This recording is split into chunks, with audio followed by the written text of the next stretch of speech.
Hi and welcome to Michelle Sews, where today I'm talking about fitting. Now, I know from a lot of comments that I've had so far that fitting is something that really resonates with a lot of people as a sort of, I was going to say problem area, but we don't like problems, an area that can be challenging on your sewing journey.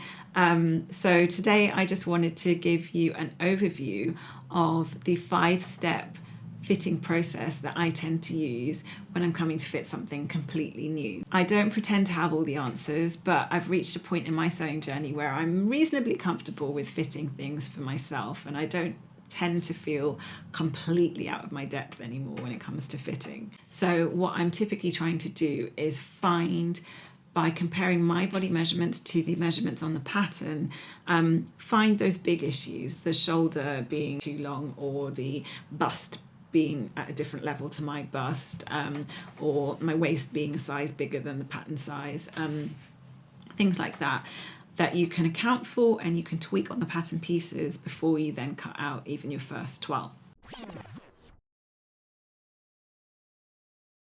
So let's talk about the 5 steps to my fitting process. The first is body measurements. And I know what you're thinking. I know I've taken these body measurements. They're on a piece of paper somewhere. I can dig them out and dust them off. Yeah, it was last year, but not much has happened since then. I'm sure nothing's changed, right? It's always best to at least ask yourself, how long ago did I take my measurements and how confident am I that they haven't changed? I often find it's worth taking the extra 5 minutes to take a few key measurements, just to know that I'm starting with something that is current. The second step is to assess the pattern. And by that, I mean really just taking a moment to look at what the designer had in mind for the pattern, in terms of how it's supposed to fit, how it looks like it fits the fit model or the illustration if you've only got an illustration to work from, and how that translates to my body. And in particular, to get from A to B, what are my preferences for fit? What I mean by that is, if I take a big tiered floaty dress that's been designed with a certain amount of ease and a certain amount of oversize to it, and I might like that dress, but I might also know that I don't like to feel swamped. I don't like a really, really oversized look. So I might immediately in my mind be thinking, right, I'm tempted to size down, or I'm tempted to adjust the pattern, maybe incorporate some waist darts in the bodice before the tiered skirt goes on. These are all things that I think about when I'm assessing the pattern. I'm looking at things like, does the waistline sit at the natural waist? Is it high-waisted? Is it slightly low-waisted? Are the shoulder seams bang on the ends of the shoulder? Or is there sort of a dropped shoulder vibe to the garment? If I could sum up this stage, it's basically, what would I visualize as the perfect fit of this garment? That's what I'm trying to bear in mind. And at the same time, I'm looking out for features that might impact how I go about fitting. So I would approach fitting a princess seam garment differently from a darted bodice, because I find that with a princess seam, it's just most efficient for me to kind of mock it up, make a toile, and literally on the toile figure out where that seam should sit, and then map that back to the pattern. Whereas with a darted bodice, I will be able to do more with measurements and say, yeah, this needs to go left a bit, or this needs to go up a bit, and figure those things out. Bearing in mind all of those things, because you need to, when you come to sit down to assess the pattern and to adjust the pattern, you need to have a clear picture of what you're working towards. And that's not always what is in the pattern envelope. Sometimes it's just about layering your preference on top of that. Think about all the things you know about your body already. So before I even pick up my tape measure, there are things that I know about myself from my experience sewing so far, but also from buying and attempting to buy ready-to-wear clothes that fit for many years before that. So I know that my arms are longer than average for my size. I know that my waist is a larger size proportionally than my bust, and my hip is somewhere in the middle. So I tend to span 3 sizes, and I tend to need to grade up if a garment is at least vaguely fitted. Just identify things like this with a completely kind or even neutral eye.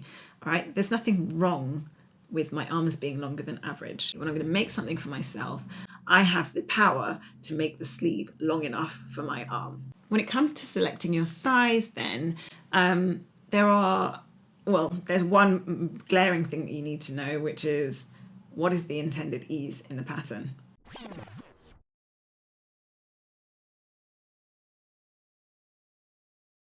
On the big four patterns, the finished garment measurements tend to be on the pattern pieces inside the envelope. So I'm afraid you have to take those sheets out, unfold them all, try and find the piece that's got the bust measurement and the piece that's got the waist measurement, which may not be the same piece, and then fold it all back and try and get it back into your envelope until you're ready to sew.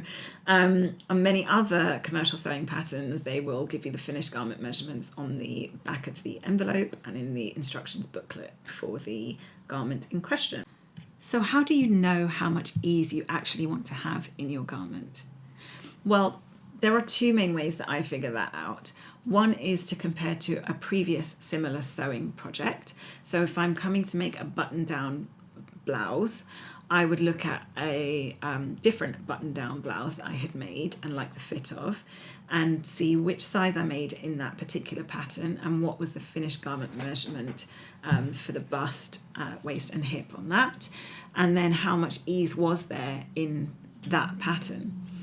If that then tells me that I like 4 inches of ease at the bust and a boxy shape, then I can apply that to this new blouse pattern and bear that in mind when I'm trying to select a size or work out my flat pattern adjustments. But what if you've never made a button-down blouse before? Well, you can take a ready-to-wear or an existing blouse from your wardrobe. So you hopefully have got a button-down blouse in your wardrobe that you like enough, or at least that you like the room in the blouse, if not something else about the blouse, enough to use that as your basis. And what you would do is then open out the blouse and take a measurement across, in line with the bust, across the garment. And as you do that, bear in mind that there is some overlap at the front, obviously, for the placket. So you'd be measuring from, if it's a shirt with an actual placket down the front, you'd measure from the midpoint of the placket where the buttons would be lying. And you would measure all the way around, in line with the bust. And you might see that that is 4 inches larger than your bust measurement. So there you know that that's the ease that you like in the bust. This is not strictly for fitting purposes, but it's something that I usually do at this point anyway in the process, is to have a skim through the instructions so that I can start to familiarise myself with what the construction is actually going to look like. And at this point, I may be making conscious decisions based on my own sewing preferences. So I might decide I want to draft a hem facing instead of doing a narrow hem. Things like that I'll bear in mind as I'm reading through the instructions. Next, you want to look at the pattern pieces in the envelope and come up with a plan for how to compare them to your body measurements. And sometimes the pattern pieces will give you clues as to extra measurements that you might need to take. So you're pretty much guaranteed to need more than just your bust, waist and hip measurements. But if, for example, the garment has a really deep neckline, then you're probably not going to be able to use something like a centre front to waist vertical measurement for your front length, if you like. And you may instead go for the shoulder apex waist measurement instead. If you think there's a measurement that you need that you haven't already taken, go back and take it now. So once that's done, the next step, you've taken your body measurements, you've assessed the pattern, you've got a game plan, you know what the garment is supposed to look like, it's going to be great. So the next thing to do is to actually take out your pattern pieces, and that's when we move on to phase 3, which is the flat pattern adjustment. So you're taking measurements on the pattern, comparing them to the body measurements that we have just taken, and bearing in mind the things that we thought about when assessing the pattern, and then working out what those adjustments are. That's going to have to wait for another video, and I think it's probably the type of thing that's easiest to explain as I go with an actual example. The 4th step is then to make my toile. And again, I do that on most projects. And when you're making a toile, you can choose to be quite targeted in what you do. So you might not need to make the full top and bottom of a dress. You might focus on fitting the bodice with the toile. And if it's a dress with, say, a gathered tiered skirt, you know, you don't really need to do too much in the way of fitting the bottom half of the dress. So it's probably not worth using the fabric to toile the bottom half too much. The fifth part of the fitting process for me is to tweak the fit in the fabric as I go. So having made my toile, if I've progressed to then making the garment in the real fabric, I will try it on often, probably more often than I should, and tweak the fit as I go. And hopefully by the end of that, I've got a reasonably well-fitting garment. I'd really like to understand from you guys in the comments whether there's anything that I've mentioned that you'd like a bit more detail on, and I could do another video on whatever those aspects might be. Equally, is there anything in the remaining steps of the process that I've outlined that you maybe have tried and have struggled with that would be helpful to kind of focus on when I get to those bits?